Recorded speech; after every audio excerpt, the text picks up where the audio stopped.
Hi everybody, this is Amber, here for another teen book Babble, where the teen department presents books that we've recently read and enjoyed and tell you all about them. So first up today, I'm going to kick off this episode by reviewing Girls with Sharp Sticks by Suzanne Young. This book was great. It really was. It did make me angry, I'm not going to lie. It made me angry because there's a lot of things that are just, it points out a lot of problems with today, with women and things like that and how women are treated in society by men and stuff like that. So just a heads up for that. However, there's lots of good things that happen in this book too. And I will say that any author that can evoke strong emotions like anger or sadness or anything like that means that they're doing their job. And Suzanne Young did a great job with this book.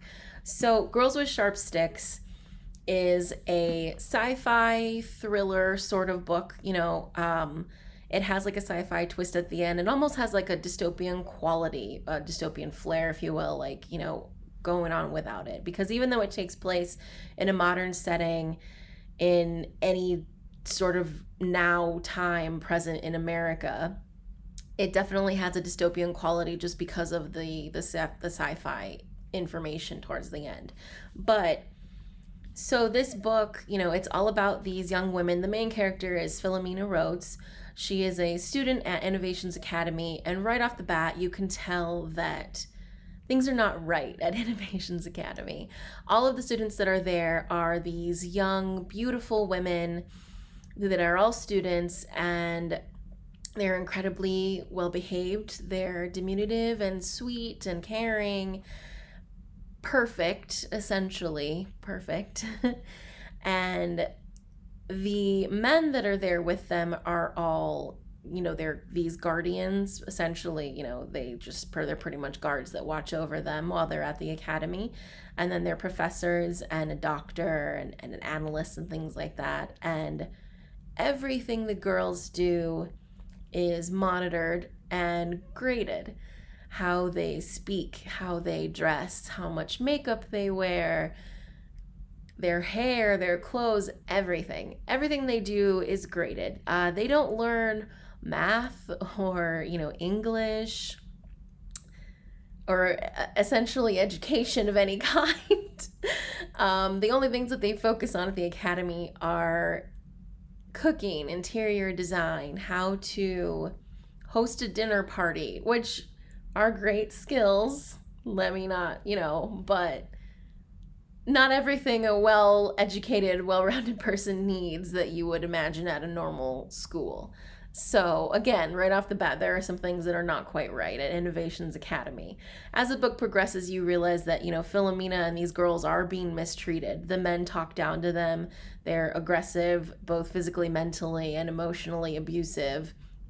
And you are in Philomena's mind, it's her narrative in this book, and throughout the book you can tell how they are broken down, and then they try to gain some power, and then they're broken down, and it builds and builds and builds until finally you reach the end. And boy, what an ending, let me tell you. I did not expect it. Buckle up. So yeah, you can find this book on our shelves here at Fountaindale Library. It is in the YA fiction under Young. And this book is a part of a series. Suzanne Young has written 3 books in this series so far. The 3rd one just came out. I'm really excited to read the 2nd one because, like I said, while it did make me angry because it very much highlighted issues that are going on today, I'm still incredibly excited to read the 2nd and the 3rd to see how everything plays out with Philomena and her fellow students. So I hope you guys like it, and I hope you guys check it out. Thanks. Hey everybody, welcome back to Book Babble. My name's Kelsey, and today I'm going to be talking to you about Stay Gold by Tobley McSmith. Pony is starting a brand new school for his senior year of high school, which is never ideal, but at least it gives him a chance at a fresh start. At his old school, when he came out as trans a couple of years ago, let's just say in a small Texas community, it was a bit of a big deal. Not all of the attention was negative. Some people were very, very supportive, but let's just say he was a little bit tired of just being that trans guy. So this year, when he's starting at Hillcrest High, he's decided he just wants to fly under the radar, be one of the guys, keep his head down, and just work his job and save up for top surgery. Georgia has been a cheerleader at Hillcrest for the past 4 years. She's made it to the top, but that hasn't really made her happy. Her passion has always been journalism, but she's worried about how her new friends would take it or how everybody would react. She's just so used to being reputation conscious. However, when she's around Pony, the funny, witty new kid, she feels like she can talk about anything. She feels like he really sees her and sees through the silly stories she tells as a way to kind of mask her insecurities. But she swore at the end of last year that she would not be dating anyone new after how her last relationship ended. And her friends would much rather she date a member of the football team rather than this new kid who nobody knows. Pony and Georgia, however, are really, really good for each other. But they're not sure how everyone else will feel about it. Pony and Georgia are both just very, very authentic characters. They're both really, really funny. I love how the way they act around each other is so different than the way they act around other characters in the book. So the characterization is definitely one of my favorite things in here. There are a lot of minor characters that I really like as well, especially Pony's older sister, Rocky. She is wonderful. She is my favorite. She is older sister goals. And just a warning though, this one definitely gets heavy at times. Don't get me wrong, it has some really funny moments, but there are some very real struggles, and I did cry a little bit, not gonna lie. I'm usually not a huge fan of contemporary romance, but this one just I cared about the characters so much. I just wanted everybody to be happy, and I loved them. I would definitely recommend this to anybody who's looking for something that has both, humor and heart. And you can check it out either on our shelves or our ebook on Overdrive. Hi everyone, Miss Randy here. This month I read The Captive Kingdom by Jennifer A. Nielsen. It is a fantasy adventure novel written in 2020. It is the fourth book in the Ascendant series. It started with The False Prince. I thought it was just going to be a trilogy, but the author decided to release a fourth book, and a fifth book will be coming soon. So I was super excited to see that the author continued the series. Let me tell you a little bit about what happens in The Captive Kingdom.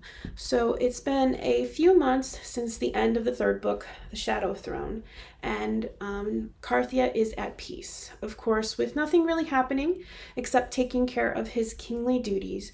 Jaren is irritable, restless, and just plain bored. So when Imogene suggests a trading mission to Weimar is Amarinda's home country, he jumps at the opportunity. So he and his companions, Roden and Tobias, Fink, Mott, Imogene, and Amarinda, all board a pirate ship and travel to Weimar, and they have a very successful trading mission. So they're on their way back from Weimar, and as they're sailing across the sea, they notice this ship in the distance. And as it gets closer, Jaren realizes that this ship does not mean them well, because they do have their guns ready to fire. Jaren orders his friends to hide while he and a few others remain on deck. So Imogene and Mott and Fink and a few others are hidden in a secret compartment. Jaren, I think Tobias and Roden are all on deck. And as this ship gets closer and finally pulls up alongside, we see a strong female captain standing on the deck. She introduces herself as Captain Jane Strick of Proseria, a country and people Jaren thought were extinct. Her orders: surrender or die. She is there for Jaren, and if she doesn't get what she wants, she will sink the ship. So this is the start of Jaren's adventure in the Captive Kingdom. All of the crew and Jaren, Roden, and Tobias, and Amarinda are taken aboard this Proserian ship as captives. We don't know what's happening with Mott, Fink, and Imogene as their ship is sunk. We hope they've gotten off, but we're not entirely sure. And so Jaren is trying to figure out what the Prezarians exactly want and why they want him. So this book, it was exciting to be back in the world of the False Prince. Jaren, as always, is sort of this, interesting character, doesn't really trust all but a few. He's sort of settled into his role and accepted that he's the king of Carthia, but he's not comfortable there. He still doesn't know who to trust. And so this sort of adventure that he goes on, trying to save his friends, save his kingdom, murderous pirates, daring adventures, all of that wrapped up into this great little book. I highly recommend it. If you are interested in checking it out, we do have it at our library in print. It is also available on Libby as an ebook. I actually read it on Libby. And if you want to listen to it, it's available on Hoopla as an e-audiobook. Want more recommendations? Visit our website at fountaindale.org/teenreads to view book lists curated just for you. We'll see you next time.